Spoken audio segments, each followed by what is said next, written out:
do is you're gonna walk over, you're gonna have this key in your hand, and you're gonna walk over to this little playground. Then you walk all the way over here. And what I recommend doing is get the hose on the other side. And the key is to keep it from being tangled up, because that's where the water pressure problems come from. So you gotta make sure it's not too tangled. And hand it to me, honey. I'll pull it over. what you do is you pull it over the side.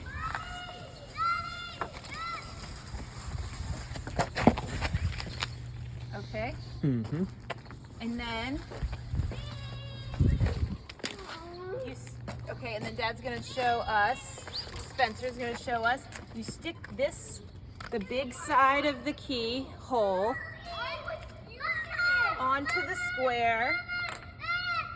Okay, then you just stick this key in and you turn it. Now you don't need to turn it all the way. You try and hold it in as tight as you can. Now sometimes the key will come out and it'll be okay, but you want to try and keep it in as best as you can. And you should turn it on until there's enough water pressure coming out. And now Spencer can show you. That's nice. Untangled, so you need to kind of untangle it. So hold on. Daddy, I need wait. Hold on. Okay. Don't show me. You just show them the Yeah. tangle. So we'll kind of untangle this hose here so that we'll stretch over to the areas we need to get to.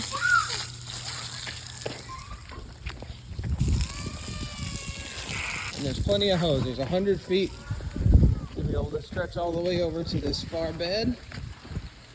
As you can see right now, where it gets tangled, I've got no pressure because it's crimped, see? So we'll fix that up.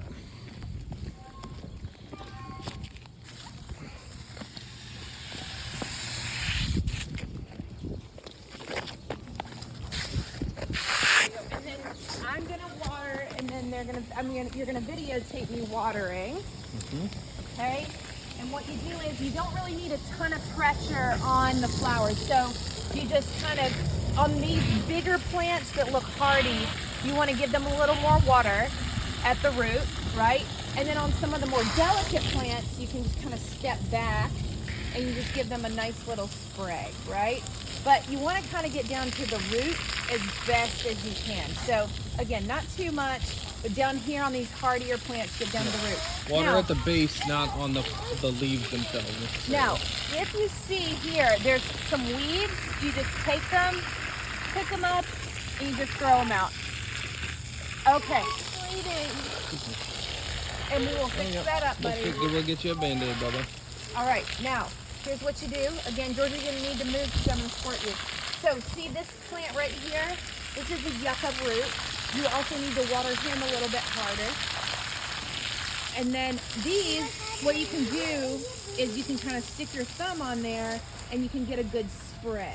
On the more delicate plants, you don't need a ton of water.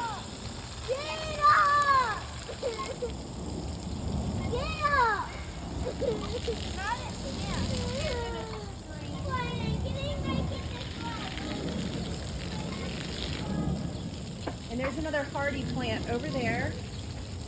And you really want to Evergreens are fairly hardy. They need quite a bit of water, all down towards the roots. Focus your water on the roots, And these, not you can on the leaves. Yeah. These you can just kind of get, again, it's a root, but they don't need as much. And here's another one of the hardier plants to get down.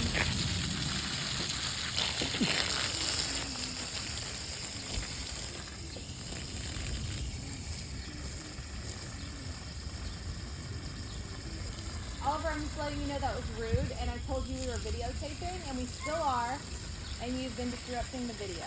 So I don't appreciate that. I see some of my wildflower seed is coming up, Ooh, where's that? right in the middle. Ooh, cool.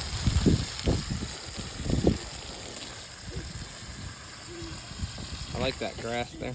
All right, there is some more Nice hardy hardier evergreen. plant, evergreen. Sorry, my son, because he's being annoying. Uh-oh. Okay. And then there's some more of this hardy plant. All right. There's some more yucca. We can do some hardy watering at the root there. And you can do a quick spray of just the general ground if you want. To make sure there's enough moisture to last to the next day in case it's a very hot day. You want to kind of make sure that the ground is nice and damp if it's going to be a very hot day. Did you put wildflower in here or is that weed? Yeah, I did. Now, yeah, there's going to be some wildflowers we're going to have to figure out how to decipher. But if something just looks like a really ugly weed, you can go ahead and pull that out. All right, now that's it for this side. So now we're on the other side here. And again, see, you don't want to overwater it where you're drowning. So when you get over here, you can just kind of use your thumb and lightly get at these plants. The grasses are looking great. We want to keep them looking great. It's these smaller plants here that are a little bit delicate, and that's just where we want to be careful until they really take root. Now again, here's another one of the hardy plants. And you just want to make sure they get really nice and soaked. All right, this is a delicate plant and another delicate plant. And Oliver, you're going to get wet again if you stay right there. All right. I'm going to move across. I guess I'm going to come down this way. That was fun!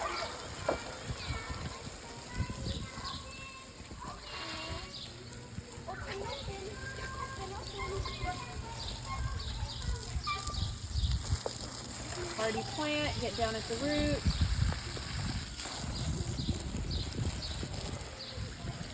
Making sure these little bushes get some good water. And again, I did put some wildflower seed in here, wildflower seeds in here.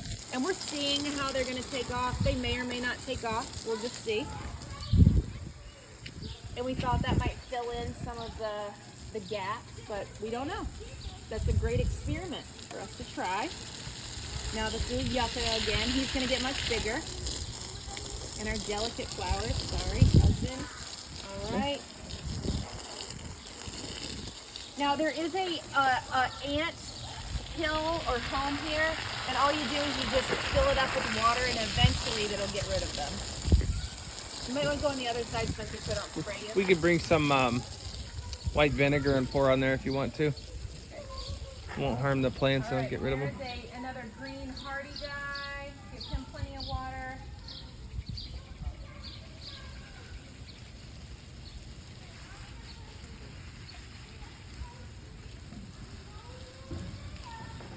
All right, we're watering. We're almost done. Now this doesn't take really more than 10 minutes max. So you don't really think, I'd say 10 minutes on this side, on the high school side, and maybe about 15 minutes on the other side. So if you planned about 30 to 40 minutes for a day to come over and do your watering, that would be more than enough. I think you could really get it done. You just want to make sure you get down at the roots and make sure that you get everything done properly so that our plants can stay alive. And eventually, by next year when they come back up, they're going to be very hardy and we won't have to do as much watering. All right, so once the watering is done, you just kind of let the water go down. Okay, so now to finish up, we're gonna mind our hose, shut off the water. Yep, this is an expanding hose, so it's definitely better to shut it off first.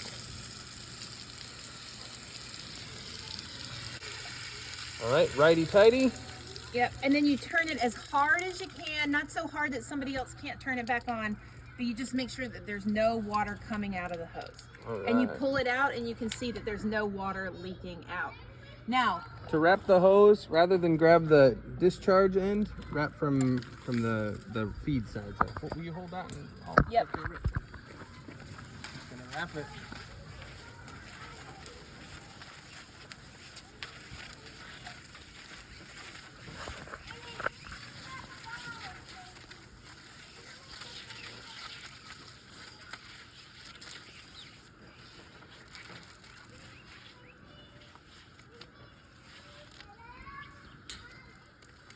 out and over. And you just kind of leave it in the corner so that it's not in the way of anybody and it's not too noticeable.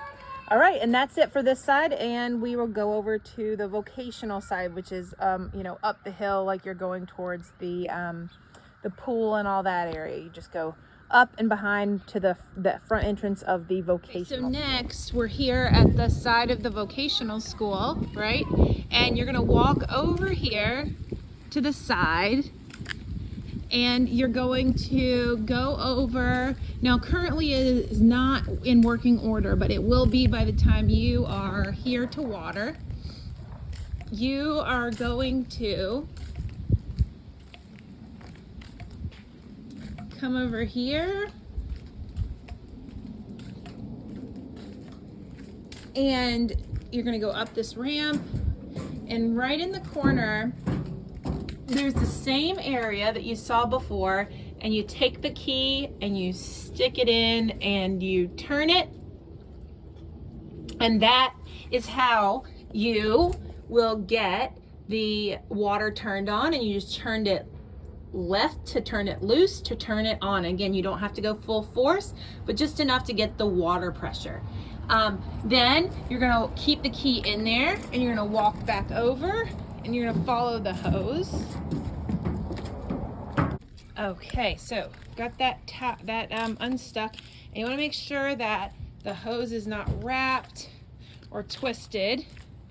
And then you just come over. Now it may be wrapped up, you don't know, but you just want to make sure, just like in the other spot, that it is not, you know, Can I do it? that it's not. We've got a sprayer nozzle on here, right? And this is not crinkled up, right? So that we're just fine. And then you're going to walk over, and you're going to do very similarly to the other side, but this one, the spray nozzle, will leave it on what it needs to be on. The water obviously doesn't work right now because we have to get it turned on, but it's going to go out, and you're going to water each plant, right? Just lightly down at the root. All these flowers are lightly down at the root. And then same over here. And we're at the walkway. These grasses are not looking very good, but hopefully they will make it. And we will water those lightly, right? All of these plants will also be watered lightly. You just need to make sure there's enough to kind of get it a good soaking wetness, okay? Same over here. Now this bush here, this hydrangea, and then these evergreens, again, just like on the other side, you just need to make sure you soak the root just a little bit more and give it a little extra water. Okay, and all of the more, if it's a more delicate flower, again, you need just a little less water, but it still needs water. You need to make sure that the ground is wet around it. You just don't want it soaking wet. And then what's interesting is over here, you can't see them yet, but there are bulbs planted all the way around this cement monument, right? And there are plants all around here. You're going to need to water around this monument as well. And you're also going to need to water all in this area, because there are also bulbs going all around the exterior here. Okay? So you got to go on the exterior and make sure that gets watered. All right, now walking over just a little bit further down the path, again, don't forget to water these, and then you're going to water all around the monument. And then if you see that hydrangea bush and then that evergreen, again, it gets a little more water because it's hardier. And then these are, again, just the same amount of water, not too much, not too little, okay? And then you're gonna need to water all the way back, and you're gonna have to walk through, so wear some shoes that can get dirty, and walk back and water even all these plants. Now, if you can see already, there's some grasses growing and some weeds. We're gonna come in and do some weeding, but if you see a few weeds you can pick, just go ahead and pick those and take those out. All right, now these are called hostas. These take a little more water. They're a hardy plant. And then you just keep watering those as well, just with a little extra water at the root. This is a hosta also. This is another hydrangea. You water that really well. This grass you water really well. Hosta, this evergreen tree you're gonna water really well. This you're gonna water really well, another hydrangea. all these hostas and evergreens, make sure you get right down at the root. And then these grasses, you make sure you get down at the root and make sure they're watered well. Okay, and then we're almost done, but we have quite a few more plants that are going to be coming into this area, and you'll just make sure you continue to water those as well. And that's really it. So you make sure each plant is watered and gets enough water, and then you make sure the ground is wet. It doesn't have to be soaking wet, but wet enough to make it through really hot days. Now what you'll do is when you're done, you'll take the hose and then you'll wrap it back up like you can see maybe my husband doing. You just wrap it back up and you leave it unbent for the next person, and then you walk back over here and follow it back, the hose back, and then you're gonna get the key and then you're gonna turn the water off again. Here we go, and right back up to the same spot again, and then you stick the key in, right, and then you turn it to the right, and you're gonna make it tight so that the water is no longer running. And I would say don't make it so tight that the next person can't turn it, but don't make it so loose that the water is still running. And thank you very much for all of your time and help.